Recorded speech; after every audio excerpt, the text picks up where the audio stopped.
ठीक है सर। अच्छा सर, क्योंकि आजकल के जो युवा हैं उनको कहते हैं थोड़ा सा सब्र थोड़ा सा कम होता है सर। स्मॉल कैप को लेके मेरा नज़रिया इस लिहाज से मैं समझना चाह रहा हूँ आपसे कि स्मॉल कैप में किस तरीके से स्ट्रेटजी अपनाई जाए, स्मॉल कैप फंड में किस तरीके से निवेश किया जाए, खास तौर पे कब एग्जिट किया जाए, क्योंकि यहाँ पे जो भूल चूक होती है वो एग्जिट करने के मामले में हो जाती है। और बहुत सारे ऐसे फंड्स हैं, देखिए ठीक है वो बहुत, अगर आप कंपेयर करें तो बहुत अच्छे रिटर्न्स भी दिए, लेकिन कुछ ऐसे फंड्स भी हैं जिन्होंने अंडर परफॉर्म भी किया है सर। तो मैं आपसे समझना चाहता हूँ कि स्मॉल कैप के लिए बेस्ट रणनीति क्या हो, किस तरीके से प्ले की जाए।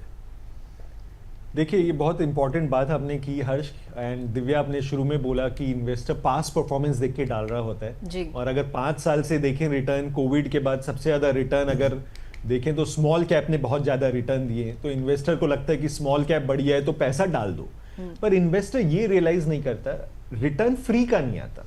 अगर कोई चीज़ ज़्यादा रिटर्न दे रही है तो उसमें कोई रिस्क भी इन्वॉल्व होगा।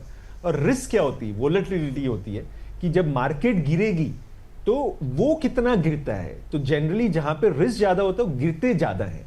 तो अगर मैं कहना चाहूंगा, अगर आप लास्ट वन मतलब अगर अक्टूबर से लेके मार्च तक का रिटर्न देखें, अक्टूबर 24 से लेके मार्च 25 तक जब मार्केट गिरी थी, जो हमारे मिड कैप थे वो उस समय सिर्फ 13-14% गिरे थे।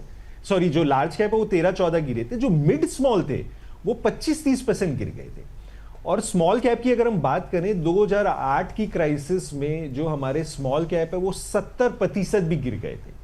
तो होता यह है कि स्मॉल कैप में वोलेटिलिटी होती है, तो जरूरी है इन्वेस्टर घबराए नहीं वोलेटिलिटी से, क्योंकि उनका नेचर है, गिर रहे गिरने दीजिए। इंपॉर्टेंट बात यह है कि आप उसे होल्ड करके रखिए, क्योंकि अगर आपने गिरे हुए मार्केट में बेच दिया तो जो लॉस है वो परमानेंट बन जाता है, वो टेम्पररी लॉस परमानेंट बन जाता है। तो स्मॉल कैप इन्वेस्टर्स के लिए 2-3 बातें। एक तो आप वोलेटिलिटी एक्सपेक्ट करिए, ये गिरेंगे भी ज्यादा जब मार्केट डाउन टर्न आएंगे, क्योंकि उनका नेचर है, तभी वो ज्यादा रिटर्न देंगे।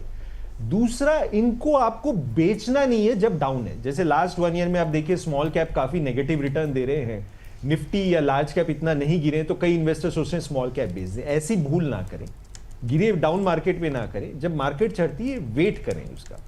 तीसरा, बेस्ट स्ट्रैटेजी होती है आप इसमें एसआईपी के थ्रू करें, क्योंकि रिस्क काफी कम हो जाता है। चौथा, 10 साल के अगर आपका टाइम होराइजन है तो स्मॉल कैप बहुत ज्यादा सेफ हो जाता है। तो मेरे को लगता है इन्वेस्टर्स अगर ये सब चीजों का ध्यान रखेंगे तो रिटर्न डेफिनेटली स्मॉल कैप में अच्छा आएगा, बल्कि लार्ज कैप से बेटर आएगा। तो ये चीजें हैं हर्ष, थोड़ी सी ध्यान रखने वाली। ठीक है सर। सर, इसके अलावा एक हमारे व्यूअर है, राजवीर सिंह नाम है इनका, बहुत देर से इनका सवाल आ रहा है, पूछ रहे हैं कि मुझे 10 लाख रुपए लमसम निवेश करने हैं, कहां पर करना चाहिए?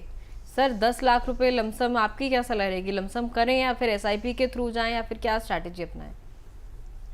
देखिए, राजदीप जी का मेरे को पता नहीं कि क्या इनकी और रिक्वायरमेंट है, क्या इनका रिस्क प्रोफाइल है, पैसा कितने साल के लिए। अब अगर 1 साल के लिए है तो मैं इक्विटी में या कहीं भी एग्रेसिव इन्वेस्टमेंट में नहीं करना चाहूंगा।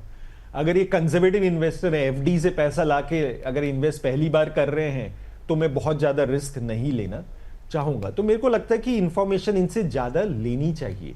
बट अगर मैं मान के चलूं ये एक नॉर्मल इन्वेस्टर हैं, लॉन्ग टर्म के लिए कर रहे हैं 10 साल, और इनको अगर इक्विटी में करना है, एग्रेसिव इन्वेस्टमेंट्स में करना है, होल्ड कर सकते, तो इनको मेरे लिए रिकमेंडेशन ये होगा कि अगर 10 लाख है तो लमसम ये डाल दे, जो लगभग 25% एक बैलेंस एडवांटेज फंड में डाल दीजिए, ICC prudential balance advantage fund, जहां पे लगभग 50% इक्विटी होती है, 50% डेट होता है, और वहां पे फंड मैनेजर डायनेमिकली उसका एलोकेशन भी चेंज करता रहता है। मार्केट महंगी होती है तो कम कर देता है इक्विटी, गिरी हुई है तो ज्यादा बढ़ा लेता है।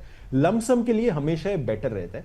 और मैं थोड़ा लमसम इसलिए भी करना चाह रहा हूं क्योंकि अगर यहां से बुल रन आया तो मैं उसको मिस नहीं करना चाह रहा हूं। तो 25% आप बैफ में डाल दीजिए, बाकी 75 जो % है वो आप इक्विटी में डालिए। उसके लिए 3 फंड मैं आपको रिकमेंड करूंगा। एक एचडीएफसी का बीएससी 500 इंडेक्स फंड है, एक low cost passive index fund है जिसमें लगभग 70% लार्ज कैप है। एक मोतीलाल का मिड कैप रिकमेंड करना चाहूंगा, और एक बंधन का स्मॉल कैप फंड। इन तीनों फंड में आप जो है अगले 10 महीने की सिस्टमैटिक ट्रांसफर करिए, मंथली बाइंग कर लीजिए। मंथली मैं इसलिए बाइंग करा रहा हूं क्योंकि थोड़ा मार्केट ऐसा नहीं कि बिल्कुल सस्ता भी है, और आपकी मार्केट टाइमिंग रिस्क कम हो जाएगी। तो ग्रेजुअली बिल्ड करेंगे तो बिल्ड अप उसका रिस्क काफी कम हो जाता है। थोड़ा लमसम, ताकि अगर मार्केट चढ़े तो हम उसमें पार्टिसिपेट कर सके, और 10 महीने में आप एसटीपी कर लीजिए।